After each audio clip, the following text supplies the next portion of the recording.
আমি 11 বছর ইমামতি করেছি, তার মতন সত্য কথা বলা, কোরআন হাদিসের কথা বলার মানুষ আমি এই পৃথিবীতে কখনোই খুঁজে পাই নাই। প্রিয় দেশবাসী, আসসালামু আলাইকুম রহমতুল্লাহ। আমি মাওলানা মোহাম্মদ মিরাজুল হক বলছি। আমার হোম ডিস্ট্রিক্ট হচ্ছে কিশোরগঞ্জ।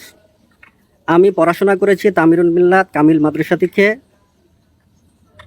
আমি ইদানিং উদ্বেগের সঙ্গে দেখতে পাচ্ছি যে চট্টগ্রাম বিভাগের নোয়াখালী জেলায় হেফাজতে ইসলামের ব্যানারে কিছু কওমি আলেম উলামা হিজবুত তৌহিদ নামক সংগঠনের বিরুদ্ধে তারা বিভিন্ন জায়গার মধ্যে, হাটে বাজারে, মসজিদের মধ্যে তাদের বিরুদ্ধে মিথ্যা প্রচারণা এবং প্রপাগান্ডা চালিয়ে যাচ্ছে।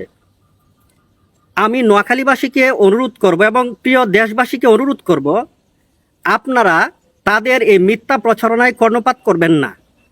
এবং যেখানে যেখানে তারা মিথ্যা প্রচারণা করেছে, হ্যান্ডবিল বিতরণ করেছে, প্রপাগান্ডা করেছে, আমার অনুরোধ থাকবে হিজবুত তাওহীদের লোকদেরকেও, দায়িত্বশীলদেরকেও সেখানে প্রচারণা করার জন্য সুযোগ সুবিধা করে দিতে হবে। এটা আমার অনুরোধ থাকবে নোয়াখালীবাসী এবং প্রিয় দেশবাসীর প্রতি।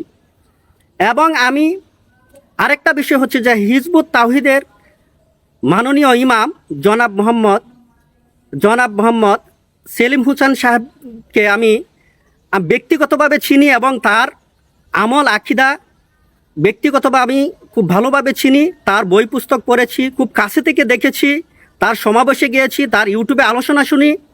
সে আসলে প্রকৃতপক্ষে কোরআন হাদিসের কথাই বলে। আমি প্রিয় দেশবাসীকে বলতে চাই, আপনারা এককভাবে সিদ্ধান্ত নেবেন না এবং কওমি ওলামাদেরকে আমি অনুরোধ করে বলবো, আপনারা এককভাবে সিদ্ধান্ত নেবেন না, নিরপেক্ষভাবে বিচার করতে হবে কে সঠিক কে বেঠিক। আমি আপনাদেরকে অনুরোধ করব, হিজবুত তাওহীদের আলোচনা কি সেটা আপনারা শুনুন, শুনে আপনারা নিজেরা সিদ্ধান্ত নেবেন আসলে কে সত্য এবং কে মিথ্যা। এই জন্য আমি আপনাদেরকে অনুরোধ করবো, আমি একজন আলেম হিসাবে প্রত্যেকটা সংগঠন আমি খুঁজে খুঁজে দেখেছি, সুন্নি বলেন, ওয়াহাবি বলেন, এরকম কোনো সংগঠন নাই আমি দেখি নাই। আমি দেশবাসীর প্রতি অনুরোধ থাকবে, আপনারা নিরপেক্ষ বিচার করবেন, তার অনুষ্ঠান শুনুন, তার ফেসবুকের যে লাইভ আছে এগুলি শুনুন, সে কি বলে, মানবতার কল্যাণের কথা বলে, কোরআনের কথা বলে, হাদিসের কথা বলে। আমি প্রিয় দেশবাসীর প্রতি আমার অনুরোধ থাকবে, তার কথাগুলি শুনুন, আপনারা তার কথাগুলো শুনুন, কোনটা সত্য কোনটা মিথ্যা, কোনটা কোরআনের কথা কোনটা হাদিসের কথা, এটা আপনারা নিজেরা চোখ খুলে দেখুন, নিজের চোখ নিজের কান এগুলি খুলুন।